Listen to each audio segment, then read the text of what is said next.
Alrighty.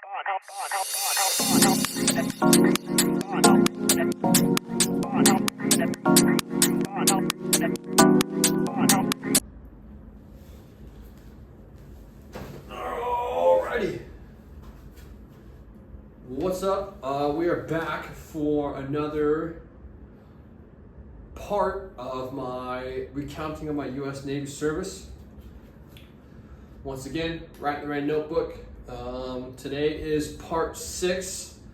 So we're going to talk about FMTB East and my initial introduction to the infantry, my time with 3-5, fucking get some, raw, and go from there. So just to recap of part 5, so part 5 we talked about my time at Rhode Island, kind of the spiritual side of that and how it was definitely not what I expected out of the military. We talked about my re-enlistment, what led me to re-enlist, and we talked about lessons from SEER school. So that was part 5. So now moving to part 6. Let's get into it, man. So off the rip, finally, fucking finally, we are doing the things that I signed the military for. I got orders to 5th Regiment, and I had to go to Field Med East first. Field Med East takes place over at Montfort Point in Camp Lejeune at Doc Bradley Hall. I was there from July 2022 to around September of 2022, right? Roughly an 8-week long training course. And it's just a crash course into what it's like to be a corpsman with the Marine Corps. Now I want to specify, if you become a Greenside corpsman, there's kind of 3 platforms. You have your GCE, the ground combat element. You have the LCE, your logistics combat element, and then the ACE, the air warfare combat element, I want to say. I was at GCE. Field Med East is kind of a broad spectrum. It's just a very generic intro. Think of it almost like Marine Corps boot camp light, I would describe it as. You're going to learn about Marine Corps fundamentals, how to wear the uniform, very, very, very rudimentary infantry tactics, and your kind of introduction to tactical combat casualty care, or TCCC, right? 8 weeks long. For those who are going to Field Med East, I don't have much advice for you. The big one is being able to pass your PRT and your height and weight. If you can pass those things, cool. If you can't pass those things, I don't know, figure it out. It's not that deep. You're in the military and you're going with the Marine Corps, right? Fitness is paramount, your time with the infantry, so keep that in mind. Like I said, I got there around July of 2022, crushed the PRT, and with the military, especially the Marine Corps, your physical fitness will determine a lot of your leadership roles. So crushed it. I became a squad leader, and I was a squad leader for the 8 weeks there at Field Med. Kind of like key events there. You're gonna have your 2-mile hike, your 4-mile hike, your 6-mile hike, an 8-mile hike. I forget the loadout. It's like 45 pounds, some change, nothing too crazy. And Lejeune's pretty easy Field Med. You're just walking on asphalt and pretty flat terrain, so it's not too bad of a hike.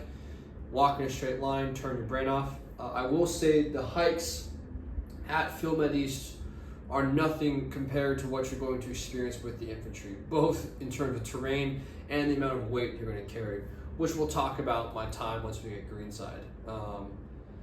So again, kind of a quick course, no issues there. I crushed it pretty well.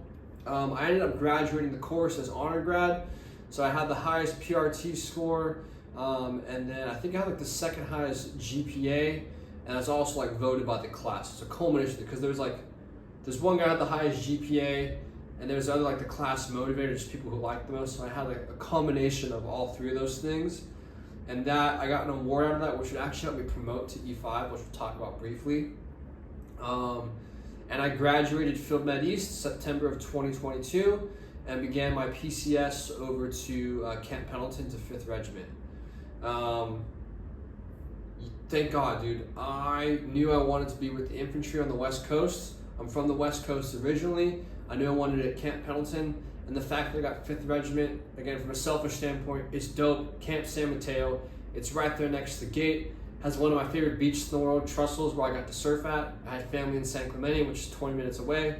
Like San Mateo, 5th Marines was the spot for me. And to top it off, I got to go with fucking 3rd Battalion, 5th Marines, all right? Get some for all my Marines out there. I have so much esprit de corps and so much love for that battalion. One, in middle school, I had read With the Old Breed by E.V. Sledge. I studied the Korean War, and I'd also read books about Sangin. 3-5 is a freaking rad battalion. There's no other battalion like it. I think 7th Marines has a pretty good reputation. Huge respect for 7th Marine Corpsmen and infantrymen, but there is just something about 3rd Battalion, 5th Marines. Like this, I'm very indoctrinated, but when I hear 3-5, 35, whatever, I have to like hold myself back from saying get some, all right? I have so much love and pride for that battalion. So I got to the battalion, checked in, no issues, and then immediately got placed into weapons company. And then I was placed with 81mm platoon, weapons platoon, or thumper, all right? Again, I cannot stress this enough. If you are a corpsman going with the infantry, being with the line is cool, right? Being just a freaking grunt corpsman. But I think weapons company, if you got the chance to be there, that is the spot to be, right? Weapons company usually entails some kind of heavy mortar platoon, heavy machine guns like CAT, Combined Anti-Armor Team, and your snipers, all right? Sometimes snipers are attached to like headquarters company, sometimes they're attached to weapons company, but overall, I think it's the more unique part of the Marine Corps. And weapons company is cool because the platoons will support different companies. So you have a lot more of a specialized mission and you just do supporting ops versus like you're doing one specific task. And I found that a lot of the O3s in the weapons company were usually, not much, usually more mature, a little more intelligent, right? Again, I have a lot of love for my O3s out there, just freaking riflemen grunts. But I have a love for weapons company and all the O3s in that area. So I got placed with mortar platoon, and I think within the first week I got there, we had done a 12-mile hike. Like I said, when you graduate field med, like you are not ready for your first hike with the Marine Corps, right? I love it. I loved hiking with the Marines. And again, as we talked in my previous videos, I'm very thankful I maintained my shape and discipline over the 6 years I worked at hospitals. Because yeah, if you're not ready for that, one, the amount of weight you're going to carry, not only can you carry all your sustainment gear and weapons gear, as a corpsman, you're carrying your med bag. And like I said, if you're with weapons platoon, unfortunately, someone's got to carry machine guns, someone's got to carry tripods, someone's got to carry the tube, someone has to carry the base plate, right? There's all these parts that make weapons company the way it is. But that gear adds up very quickly, right? And I remember our first hike across the Dragons back up in San Mateo through the tomato patch, and just watching like the boot Lance Corporals, boot PFCs being forced to carry the base plate and carry the mortar tubes. And dude, any hint of weakness, I'm talking like the corporals and sergeants were just like pit bulls unleashed, right? Anytime there was any kind of weakness, I mean, dude, these corporals would just eat up these kids. And falling out of a hike is just the ultimate sin, and I loved it. Again, as mean as it sounds, there's just like a beauty to like the chaos and the intensity of a hike with your platoon.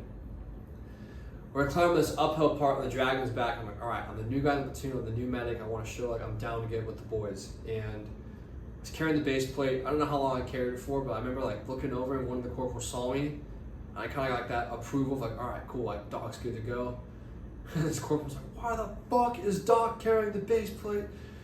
Dumbass Lance Corporals, get that fucking base plate. Don't make Doc carry that shit. I was like, all right, cool. Like, I'm in with the corporals, I'm in with the NCOs, we're tight, you know?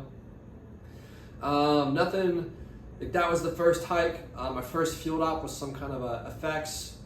I forget which one it was, you know, a bunch of effects, but it was awesome. Just going to the field for the first time, experiencing it. Again, as you do these things more and more, you start to see kind of the routine and the mundaneness of it. But man, being a new line corpsman, being with the infantry, going to your first field op, you know, hopping into JLTV or Humvee the first time, setting up your LPOP, setting up your mortar fob, like it is freaking exciting. I was just doing military, Marine Corps, infantry stuff, the things that I had signed up for finally, and I like loved every single second of it.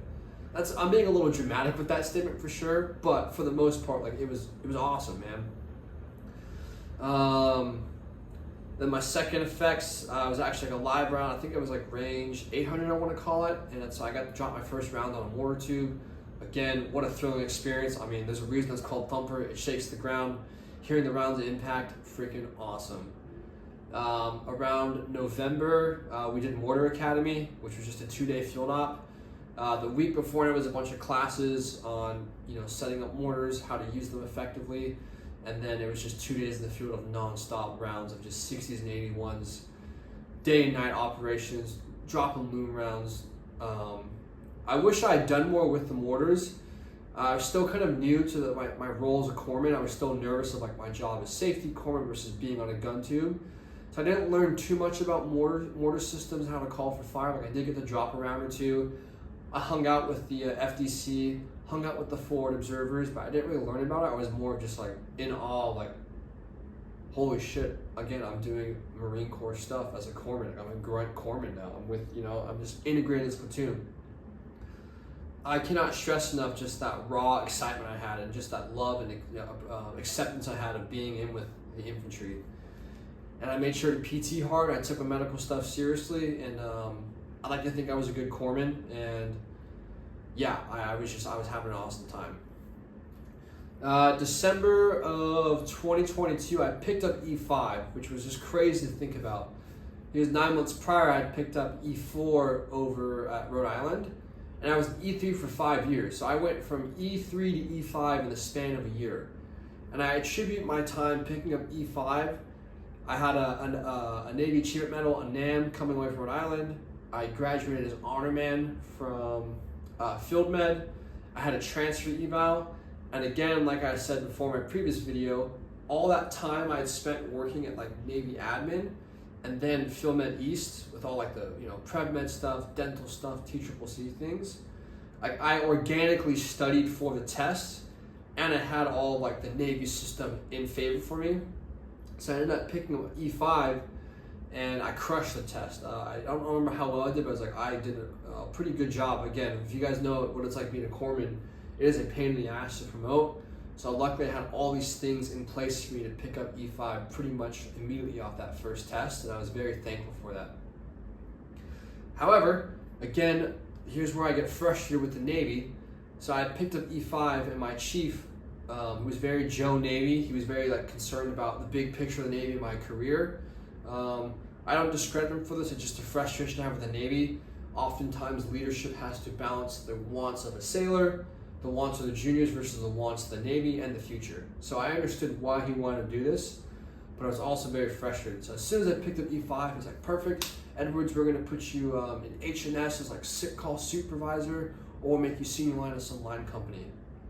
Now mind you, I'd been in Greenside for maybe 3 months. I never deployed before. I didn't have my PIN, and now he wanted to put me in this administrator role, which again, it makes sense, right? You're an E5, that is your job. But I didn't fucking want that. I wanted to be a goddamn line corpsman, all right? I wanted to go dig fighting holes, dig mortar pauses, go shoot some rifles. And again, as a senior line, you're gonna do those things, but there's a responsibility of the senior line in that you're managing all of your junior corpsmen below you, and you start participating in a lot more of the administrative side of the Marine Corps, the meetings, medical readiness. You start participating in the E5 meetings with your chiefs and stuff. And it's like, dude, I have no desire to do those things. I get it. I understand you want me to be that, but I'm so new to this. Please do not take this opportunity away from me. I have been waiting 6 goddamn years for this. So he thought about it for a bit. He pulled me in his office, and we talked and hashed it out. And at one point, I did pull the mental health card. I'm like, Chief, if you make me become senior line, put me in sick call supervisor, I will go to medical every day and pull the mental health stuff and get medically separated from the military, all right? I have been waiting too goddamn long for this, and for you to take this away from me, it would just be a disservice to myself. Was it mean to do that? For sure. At the same time, I don't care. I wanted to be a line corpsman so bad. I wanted to be with the infantry so bad and do those things that I've been talking about for so long. No, sorry for that weird cut, but as you could tell in the audio, I started raining a bunch. I'm currently in the Philippines at Siargao at the surf island, and then just being in the Philippines in the wintertime, it's gonna rain a lot, so cut the audio off there. basically, in summary, my chief and I, we talked it out, and the plan was, all right, Edwards, if you pass the scout sniper like screener that's coming up in January, if you pass it and make it into the platoon, you can spend your time as a line corpsman, get a deployment, get your pin, and then when you come back from that deployment, we need to put you in some sort of leadership role. So, it's the epitome of that scene in Glorious Bastards where it's like, would you take that deal? I would take that deal. So that was the ultimatum. I had to pass the scout sniper screener. And that's where we're going to stop this video, because the scout sniper screener is its own video on its own. And this is already kind of a long video, and I don't want to drag us on any farther. And I want people to come back and watch these videos. So that's going to conclude part 6 of my Navy service. So we talked about going to Field Med East. We talked about my initial introduction to Greenside, being with 81mm platoon or thumper. Talked about picking up E-5, and now the ultimatum is presented to me. Pass the scout sniper screener, stay a line corpsman. And that's what the next episode is going to be about. Again, thank you so much for watching these videos. Thank you guys for commenting. I really enjoy reading the comments and discussing with people in the comments. To my friends and family who are watching these videos, thank you for your continued support. I appreciate it. And the usual YouTube stuff. Like, comment, subscribe, share with your friends, and we'll see you guys in the next episode. Thank you so much for watching.